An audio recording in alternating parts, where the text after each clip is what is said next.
Action. So first question is, who are the characters who are treated differently in the text, and how? It seems like the women are silenced and have no say in what happens in this era. Like, they didn't really allow it. Even the queen, being as a higher power she should be, doesn't really have a voice. And then, like, Igraine had no say in, like, losing her baby. And then another character that's treated, like, highly is Lancelot, and he's treated like a demigod to everyone because of, like, his superb skill in fighting. And then comments to prove that are like when Lancelot says, "I will ride forth in the name of that quest and commit my strength and soul to it." You can already tell he's like a highly pictured, like, respected knight. And then you can see that, like, they make women seem like kind of evil in this. When Morgaine says, "You must kill him, for this knight is dear to your father. You must do it and learn to enjoy your father's pain." And they kind of make her seem like she's like the evil, like, temptress of the story. Does anyone have to elaborate more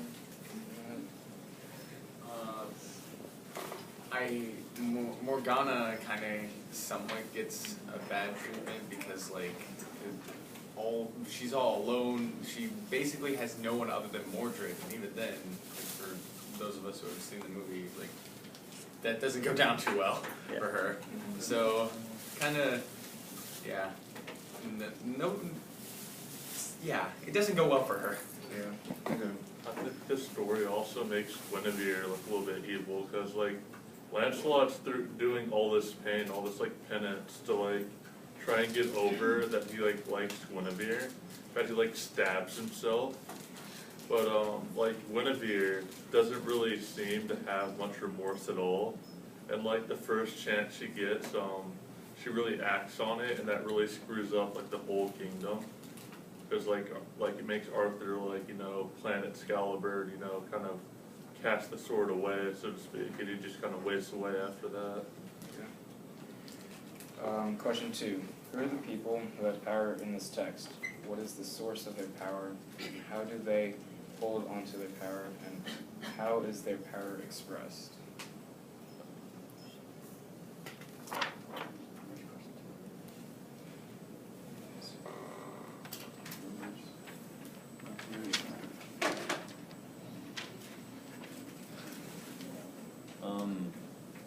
Males are really the dominant character in story, like you said.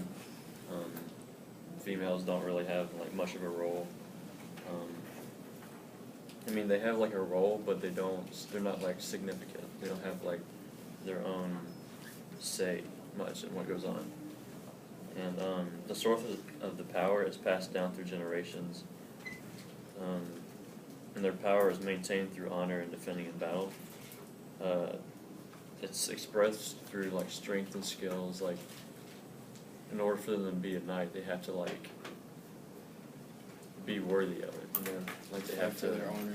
Yeah, to, like, fight for it.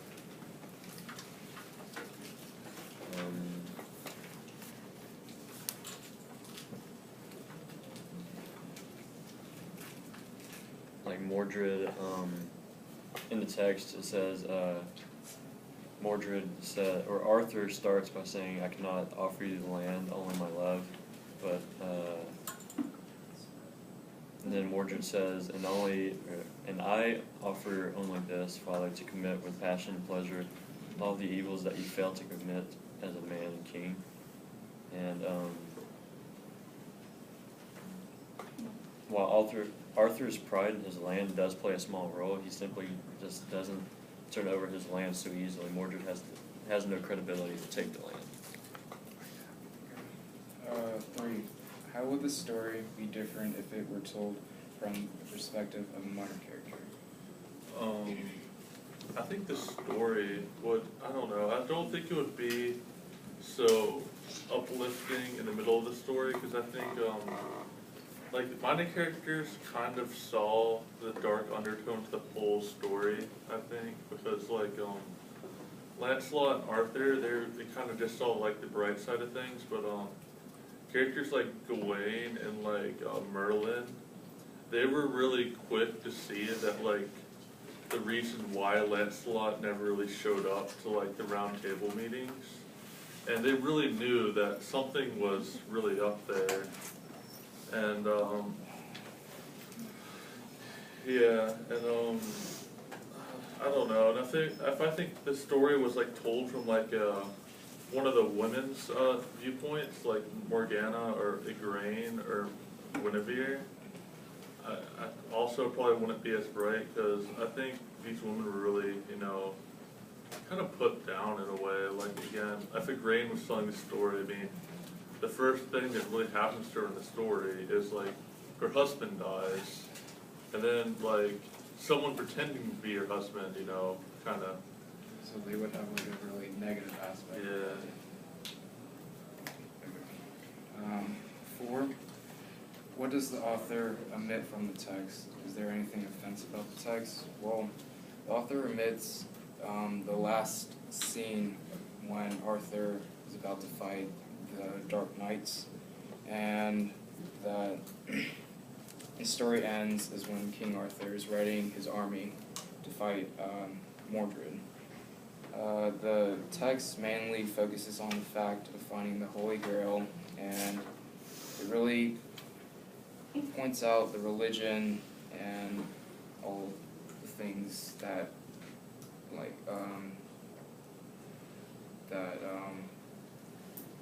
relates to the Holy Grail, and this makes King Arthur the most important character. So the textual evidence, this is Arthur to Kay, and Kay, I know your heart yearns to go, but I'm a prisoner to my duties, and you must be to yours at my side. And then Morgana to Percival, have you found what you search for? You have found what Arthur seeks. And then Mordred to Arthur's, he said that the very spear that pierced the side of Christ as he dies on the cross. Last question, 5. Which groups would be offered or offended by the way the story is told, and how? Well, the way I see it is that, to be honest, well, in a lot of the story, women are put down, and yeah, that's really bad. On the flip side of that coin, everyone equally gets screwed over in this story. Like, nobody gets away. This is Game of Thrones, basically. If you have a name, something bad's gonna happen to you. Look at Percival. He goes through all this crap, and this is the actual text. Where there was a castle, there is now darkness. Percival wades through water. He crosses the stream. All he can see and feel are tree trunks. The castle has disappeared. He is utterly defeated. He's going on this quest, and he's all battered. And then on the again, back to the women's side of it, they're oppressed. You're either an evil temptress or you're a servant, or if you're a dude, you're either gonna die or you're Percival, which is not nearly as good. So everyone gets screwed over. Yeah, basically the king has let down all of his people. Even Arthur, who's the big macho king, he just kind of dies off in the end. And everyone's like, ah, bye, Arthur. It's like, oh, well then. Does anyone want to elaborate on that? I think like I don't know, but like I think the kings in this are also kind of screwed over because they always get betrayed and died in King Arthur. Like King Uther is like ambushed like immediately when he just wanted to go like talk to Merlin, and he dies. Yeah, Like, I don't think there's a single person other than maybe Merlin, I guess. Maybe. Merlin gets like frozen. Yeah, but doesn't he get unfrozen? No, he just like haunts him, and he's like, I'm a knight right now, by the way, and he goes like, They're in different people's dreams. yeah. Then there's Morgana, who gets like choked to death by like her own child for like no reason at all. Honestly, poor Mordred. He has to live with Morgana, and his dad is his uncle, and that I can understand why he'd be so messed up. I think he doesn't really seem to mind that, you know, his dad's his uncle either. I mean, yeah, he's with Morgana. Kinda explains why. Do you think she's the best parent? Touche. Well, the first like chance he gets, he goes and like says he's gonna go kill his father for his land. So I think he kind of does. I don't know hate why that. he wants to kill his parents so bad. Like, he killed Morgana like the moment she was old. And I mean, I honestly gotta think that it's because Morgana was like raising him to be so messed up. You must Yeah. kill him, for this night is dear to your father. You must do it and learn to enjoy your father's pain. Yeah. Yeah. What? His personality is basically coping off his Yeah. Yeah. dude, this culture's all about killing people. Yeah, I know. History is messed up, dude. That's what we have. Yeah. All right, give them a hand.